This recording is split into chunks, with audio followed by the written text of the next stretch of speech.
Welcome to the podcast series, Small Business Survival Conversations.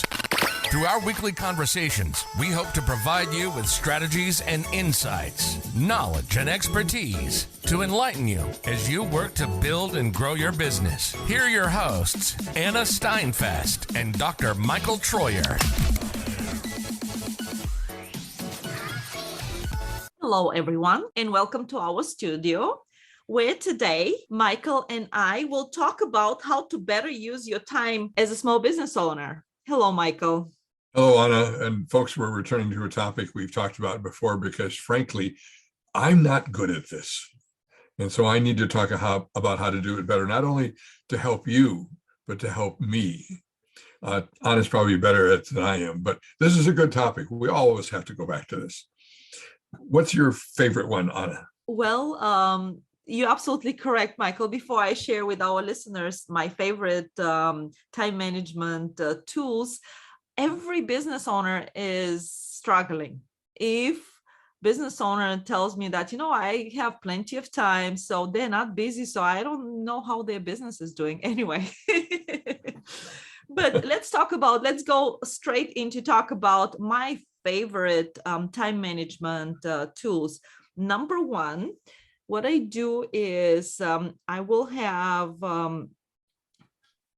I'm using this tool I have to share with our listeners, which is called Tomato Timer.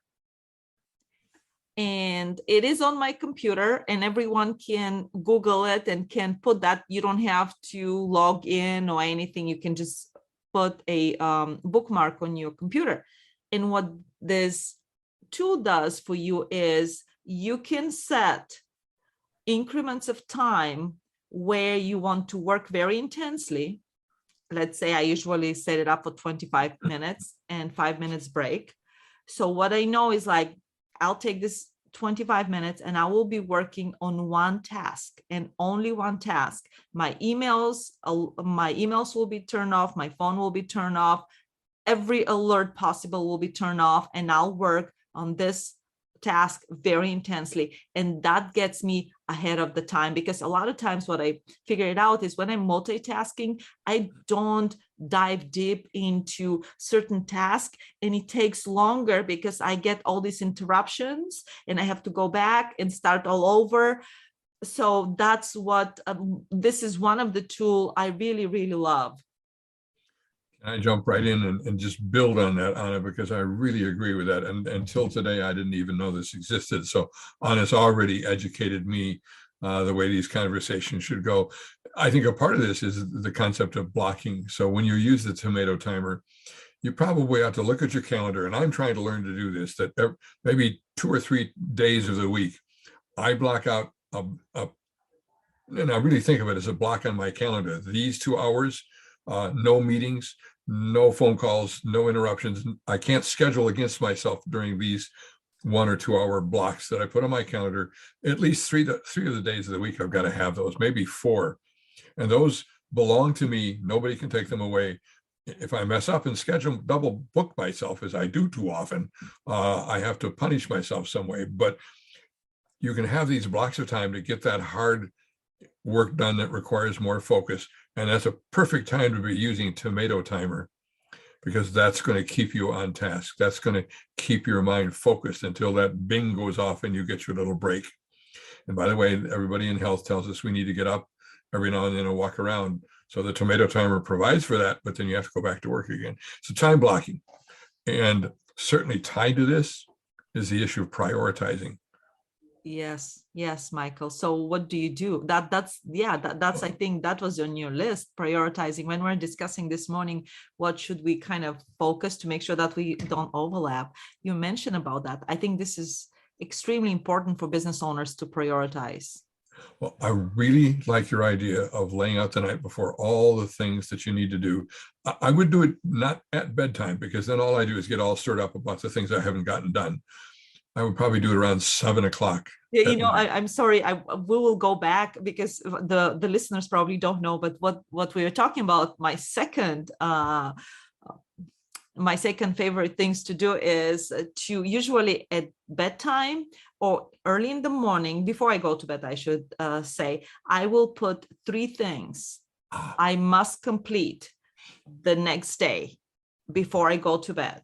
This is like Michael was saying, that's why we started, because we had conversation prior to our recording. So I just wanted to make sure that the listeners listening to our what exactly we were referring to. But you're absolutely correct. This is prioritizing. It's extremely important. So at the end of the day, you look at your calendar the next day and you will have your meetings.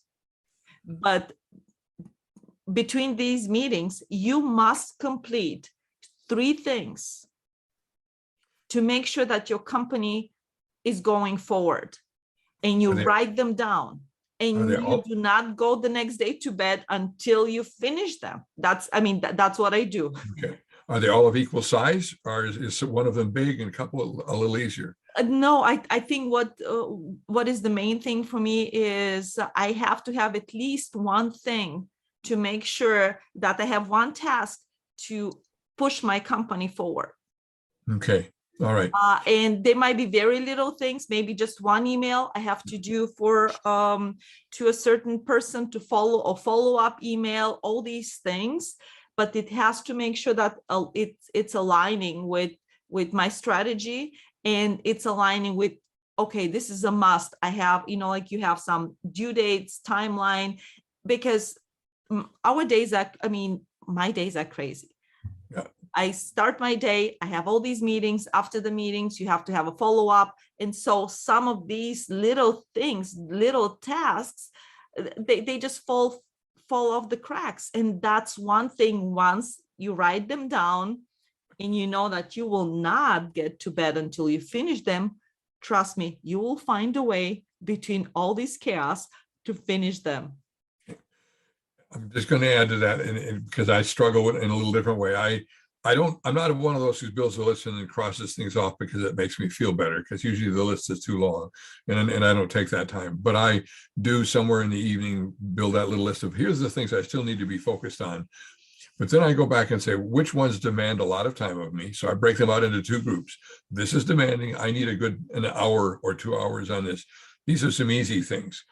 I'll put those in those moments of the day when I can get at them, but they're not nearly as critical as the time demanding thing. So I've got to send out 4 emails. I'll do that at 11 o'clock. I've got to prepare a couple of quick notes to folks. I'll do that at 1 o'clock, just after lunch, whatever. But like you, I really like the idea of limiting that list, because when it gets too large, I get overwhelmed. So I may build my big list, but then I go back and say, what are the 3 or 4 things I must focus on tomorrow? And I struggle because I'm a visual person. If I've got a bunch of things and they get caught up in a pile, the things at the bottom get forgotten because I don't see them. And I'm not good at keeping it in the mind. I just get grinding away and working.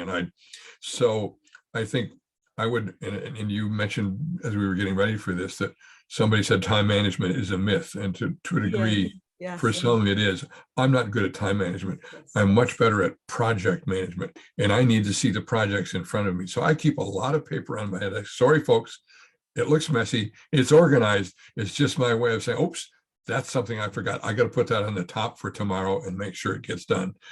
So I have to use my visual tendencies to work to my advantage, I suppose you say. I use, just to add to that, I use visuals also, Michael, but I am more digital, because I will literally, with my 3 tasks, I literally will schedule them on my calendar for the next day. It's good. Like an appointment. And I know that a lot of times when you follow up, what will happen for me is I will move that down. And it will not be completed again before you go to bed. This has to be completed. So it's a visual also, and it keeps sending you alerts. And at the end, you're like, okay, I really have to do this. So it moves us to one last topic, I think, that's really important. You mentioned, where are we wasting time? Yes.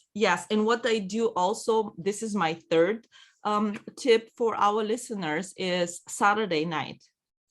I will assess my week, how successful I am. Because honestly, if I tell you that 100% I'm successful with completing these 3 tasks, I will lie to you. But what I'm trying to assess is, where did I waste time? Because every one of us has wasted time. And is it a true waste of time? Because sometimes you need a mental break. And we should not forget that as a business owners. And we've talked about in the past on our podcast, but yeah, we just want to, I have to mention this because sometimes we think it's a waste, but you need mental break. So don't beat yourself. But I want to come back to that as a future topic. I think that's really important, that mental break. But I'm going to add that one of the things that really frustrates me too are all the unexpected interruptions that occur during a day. That's my time waster. And some are important, but some I let happen. And I need to be a little firmer with myself and then whoever is interrupting me and say, can we set a time to deal with this? Part of my work is done at home. I need to be in an office up the hall from you, Anna, and I'm not enough at all. And so somebody from the family walks in and goes, Dad, can you? No, I can't, except that's not what I say. I get up and go take care of it. I just allow things I shouldn't allow. So shame on me. I'm saying it publicly to make me better at that. But all of us are guilty in that, Michael. So but I don't want our listeners to beat themselves. Just again, assess and try to do better next week. That's what we can do, but don't beat yourself. So these are my 3 tips I would like to share. These are my favorite tips, and I'm successful with like I said, the best I can. You heard it, how I'm implementing it. It's working for me. You have to create your own system. So now I would like to hear Michael's tips. Well, I've really kind of built them in already. So one is blocking out those times on the calendar and doing some prioritizing. What are the big things that have to get done? Which one do I want to do today or this week? What are the easy things I can do? But put those in the times of the day that normally represents otherwise wasted time. I'm not really focused, but I can do the easy things. Late in the day when I'm tired, maybe late morning just before lunch when I'm really thinking how hungry I am, get some of those little easy things done. And then I really like that thinking about, where do I waste my time during the day? How can I clean that up a little bit and do better at it? And as I said, I'm visual, so much of this has to be in front of me to really be useful for me. Those are mine. That's awesome. And mine, you heard them. We kind of had the conversation, but I really like this tomato timer. And what we're going to do is I'm going to put a link in our description for the episode. If some of you would like to put that on your computer, try it. Let us know how it works. For me, it works great. I really would like to put 3 tasks for the next day before I go to bed. I have to complete them. And again, with Michael, we agree on the wasting time and assessing it. Just try to assess your week. How was your week? Because that will help you get next week better or close to a perfect, what you can expect. And there is a lot other time management tools and tips like delegating, but you know what, some people, they don't have anyone else to delegate. So we can talk about this in the past, but we just wanted to share our main tips. Sounds good. Thank you so much for listening to us. Have a wonderful day.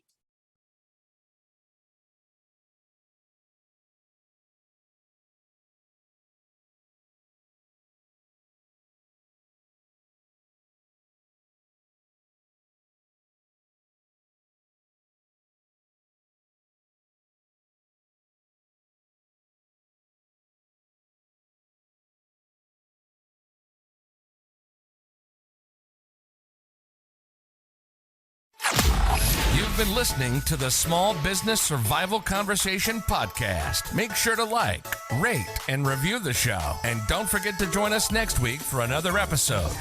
In the meantime, hook up with us on our Facebook group at Small Business Survival Tools and Tips. Till next time, thank you for listening.